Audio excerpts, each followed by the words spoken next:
Hi, this is Julie from Peaceful Place Organizers. Wanted to talk a little bit about how we organize basements. Basements are often jam-packed, and that's why people use organizers. People ask me, how do you even know where to start? I can't even comprehend how I would even know what to do. Well, it's really, for us, it's no different than organizing any other space, but with a few extra little kickers in there. Okay, so it's sort, edit, containerize, and rehome. Okay, that's what we do with most of our spaces. But with the basement, there are a couple of extra considerations.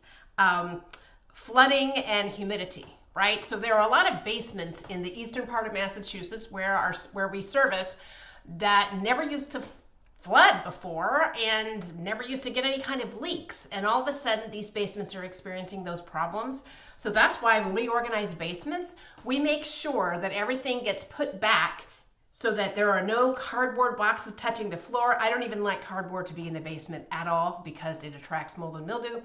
But we containerize things, put things on shelves, and make it so that it protects it from humidity. We pack things in any fabric that's there so that it doesn't get attacked by mildew or mold. And we keep things off the floor in case of a flood. That's really the best way to make sure that your items will stay safe in a basement. Thank you.